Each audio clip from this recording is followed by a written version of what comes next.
মানে কবিতায় আধুনিকতা বা শিল্পে আধুনিকতা জিনিসটা আসলে আমি রবীন্দ্রনাথের আধুনিকতা যে বলতে রবীন্দ্রনাথ যেটা বুঝেন আমি আসলে সেটাকে সাপোর্ট করি। সেই অর্থে জীবনানন্দ আধুনিক। আধুনিকতা মানে হচ্ছে চিরকালীন। যেমন মাতৃস্নেহ কোনো দিনই পুরাতন হয় না। মাতৃস্নেহ 1000 বছর আগে যা ছিল আজও সেটা মাতৃস্নেহই। সন্তানের প্রতি মায়ের স্নেহ 1000 বছর আগে যা যেরকম ছিল 1000 পরেও তা। তোমার যে লেখাটি 1000 বছর আগে পড়লেও তোমার কাছে ভালো লাগবে, 1000 বছর পরে পড়লেও তোমার কাছে ভালো লাগবে। আমাদের অনেক বৈষ্ণব কবি আছেন, আমাদের অনেক চর্যাপদের কবি আছেন যাদের কবিতার অনেক কথাবার্তা আছে, অনেক লাইন আছে, তোমার কাছে খুব আধুনিক মনে হবে। এখন আধুনিকতা বলতে এই সমসাময়িকতা আধুনিকতা নয়। আধুনিকতা মানে রবীন্দ্রনাথ যেটা বলেছিলেন যে চিরন্তনতা, চিরকালীনতা, যেটা চিরকালীন যে কোনো কিছুই আধুনিক। সেই অর্থে জীবনানন্দের কবিতা চিরকালীন। 100 বছর পরে 200 বছর পরের পাঠকের কাছে পাঠক এখানে এসে আশ্রয় পাবে, তার কাছে ভালো লাগবে। আজকে আমার কাছে হয়তো ভালো লাগছে, তোমার কাছে ভালো লাগছে। সেই অর্থে জীবনানন্দ আধুনিক। আর বক্তব্যের জন্য তো অবশ্যই আধুনিক, বক্তব্যের জন্য অবশ্যই আধুনিক। আধুনিক মানুষের বেদনা আমরা ফিল করি বলেই তো আমরা তার কবিতায় বারবার ফিরে যাই। জীবনানন্দের কবিতার আসলে সবচেয়ে বড় যে বিষয়টা আসলে আমরা খুব গভীরভাবে চিন্তা করলে দেখি যে আসলে আমরা যে প্রকৃতির মধ্যে বড় হচ্ছি, বেঁচে আছি, জীবনানন্দের কবিতা আসলে ওই ধরনের একটা কবিতার মধ্যে ওই ধরনের একটা প্রকৃতি তৈরি করেন জীবনানন্দ দাশ। এবং আমি যখন কবিতাগুলো পড়ি মনে হয় যে না, আমি যে যে আবহাওয়া, জলবায়ু, যে প্রকৃতি, যে আলো বাতাসের মধ্যে বড় হচ্ছি, মনে হয় যে আমার ওই আলো বাতাসের মধ্যেই ওইরকম আরেকটা এনভায়রনমেন্ট। এটা কাব্যিক বা লিখিত কোনো একটা এনভায়রনমেন্ট। যেমন ওই যে অবসরের গান কবিতার যে আছে যে তোমার চারিদিকে এখন সকাল, রোদের নরম রং শিশুর গালের মতো লাল, চারিদিকে এখন সকাল। আমি তো এটা অবাক হয়ে যাই এই লাইন পড়ে, যে চারিদিকে এখন সকাল। এর আগে কেউ বললো না, মনে হতো সকাল মনে হয় একদিকে বা দুই দিকে। জীবনানন্দ পড়ার পরে বোঝা গেল যে সকাল এখন চারিদিকে।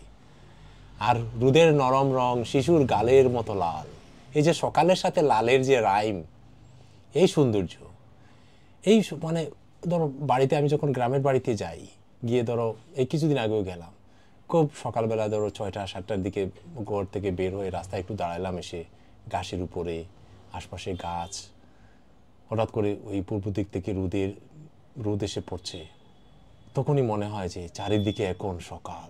যেমন এর আগে জীবনানন্দ পড়ার পরে যে চারিদিকে সকাল যে হয়, সকালের যে সৌন্দর্য, পৃথিবীতে যে দিবসের যে সৌন্দর্য, জীবনানন্দ আসলে বিভিন্নভাবে বিভিন্ন কারণে আমাদের আশ্রয়।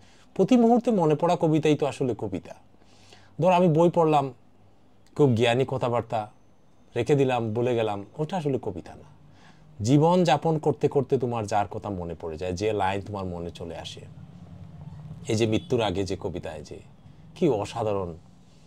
আমরা হেঁটেছি যারা নির্জন করের মাঠে পৌষ সন্ধ্যায়, দেখেছি মাঠের পাড়ে নরম নদীর নারী ছড়াতেছে ফুল কুয়াশার, কবেকার পাড়াগার মেয়েদের মতো যেন হয় তারা সব, আমরা বুঝেছি যারা জীবনের এই সব নিভৃত কুহক।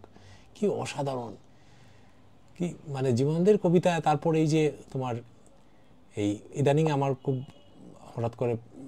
কয়েকদিন আগে হঠাৎ করে খুঁজে বের করলাম ওই কবিতাটা, হাইড্র্যান্ট খুলে দিলে কুষ্ঠরোগী চেটে নেয় জল। বিভিন্ন সময় বিভিন্ন ধরনের লাইন মনে পড়ে। তোমার ওই কবিতারই শেষ দিকে আছে না, যে তোমার জন্তুগুলো আনুপার্বিক, মূলত বস্তুত কাপড় পরে লজ্জাবশত, এই ধরনের একটা লাইন আছে না ওই কবিতার। বিভিন্ন কারণে জীবনানন্দকে মনে পড়ে। যেমন ধরো পৃথিবীর খুব যখন আমরা অন্যায় অবিচার, যুদ্ধ, হানাহানি, মারামারি দেখি, প্রায় সময় হঠাৎ করে মনে হয় পৃথিবীর গভীরতর অসুখ এখন। এই ধরনের লাইন জীবনানন্দ অনুভব করেছিলেন। 8 বছর আগের একদিন তো আসলে জীবনানন্দ এক ধরনের মানসিক আত্মহত্যাই করেছিলেন এই কবিতায়। এবং পরবর্তীতে যে ট্রাম দুর্ঘটনায় তার মৃত্যু, এটা অনেকটা তো মনে হয় অনেকটা আত্মহত্যার মতোই। যদি আসলে এটা আত্মহত্যা কি না আমরা নিশ্চিত করে বলতে পারি না, কিন্তু আসলে তো তার এই কবিতায় বোঝা যায় তিনি এক ধরনের মানসিক আত্মহত্যাই সেখানে করেছিলেন। এবং মানুষের মানবিক বিপর্যয়, প্রাকৃতিক বিপর্যয়, এগুলো আসলে একজন অতি সংবেদনশীল জীবনানন্দ দাশের মতো অতি সংবেদনশীল কবিকে আত্মহত্যার দিকেই পরিচিত করবে। তোমার আশেপাশে যা ঘটে যাচ্ছে এখন, এই যে ফিলিস্তিনে যে মানুষ মারা যাচ্ছে, বিশ্বজুড়ে যে মানুষের বিভিন্নভাবে যে মানুষের বিপর্যয়, যুদ্ধ, রোগ সুখ জরা, এগুলো দেখে আসলে খুব সেন্সিটিভ মানুষ, খুব সংবেদনশীল মানুষ কিন্তু খুব সুখে আনন্দের সময় কাটাতে পারে না। আসলে শক্তি চট্টোপাধ্যায় যে বলেছিলেন, এ বড় আনন্দের সময় নয়, এ বড় সুখের সময় নয়। জীবনানন্দ আসলে সকল লোকের মাঝে বসেই আসলে একা হয়েছেন। তাকে যে নির্জনতার কবি বলা হয়, নিঃসঙ্গতা, একাকিত্ব, এগুলো আসলে জীবনানন্দের কবিতায় আমরা ফিল করি। একাকিত্ব, নিঃসঙ্গতা, নির্জনতা, এগুলো সত্যিই আমরা জীবনানন্দের কবিতায় ফিল করি। জীবনানন্দ তো খুব একা মানুষ ছিলেন, বিভিন্নভাবেই একা ছিলেন। এবং এটা আসলে একজন কবির নিয়তিই আসলে, কারণ কবি যে বিষয় নিয়ে ভাবেন, যে দৃশ্য দেখেন, এটা আসলে তো স্বাভাবিক চোখে, সাধারণ চোখে সেটা দেখা যায় না। যে কারণে উনি যেটা দেখেন সেটা প্রায়োগিক জীবনে হয়তো খুব কাজের না, কিন্তু সেটা খুবই হয়তো বেদনার বা হয়তো খুব গভীর আনন্দের, খুব গভীর সৌন্দর্যের হতে পারে। যেমন এটা অনেকের সাথে উনি শেয়ার করতে পারেন না, কবি অনেকের সাথে শেয়ার করতে পারেন না, শেয়ার করলেও সবাই এটার সাথে আসলে একাত্মবোধ করে না, যে কারণে আসলে তাকে নিঃসঙ্গতার দিকেই যেতে হয়। এবং জীবনানন্দ সেই অর্থে ভয়ঙ্কর নিঃসঙ্গ কবি ছিলেন সর্ব অর্থেই। তার একজন ভালো বন্ধু ছিল না। মানুষের মৃত্যু হলে তবু মানব থেকে যায়, এই যে মানুষের মৃত্যু হলে তবু মানব থেকে যায়, এটা হচ্ছে যে এই মানব জাতির যে আবহমান অস্তিত্ব পৃথিবীতে, অস্তিত্বের যে স্বপ্ন, যে মানুষ টিকে থাকবে পৃথিবীতে দীর্ঘদিন, দীর্ঘ জীবন টিকে থাকবে। আমি হয়তো চলে যাব, একজন মানুষ হয়তো চলে যাবে, কিন্তু মানব জাতি টিকে থাকবে, এই ধরনের আকাঙ্ক্ষা জীবনানন্দের মধ্যে ছিল। জীবনের প্রতি এবং জীবনের অনন্ত জীবনের এক ধরনের আশা, এবং মানব জাতির এই মানব জাতির অস্তিত্ব পৃথিবীতে, এটার প্রতি জীবনানন্দের এক গভীর আকাঙ্ক্ষা ছিল যে মানুষ টিকে থাকুক পৃথিবীতে, মানুষ পৃথিবীর সৌন্দর্য অনুভব করুক। তার কবিতায় আছে না যে মাটি পৃথিবীর টানে মানব জন্মের গড়ে কখন এসেছি, না এলেই ভালো হতো অনুভব করে, এসেছে গভীর লাভ হলো সেসব বুঝেছি। এই যে মানুষ পৃথিবীতে এসে আমরা হয়তো, তার আরেক কবিতায় আছে, তোমার জীবন একটি গান শেখার আনন্দ।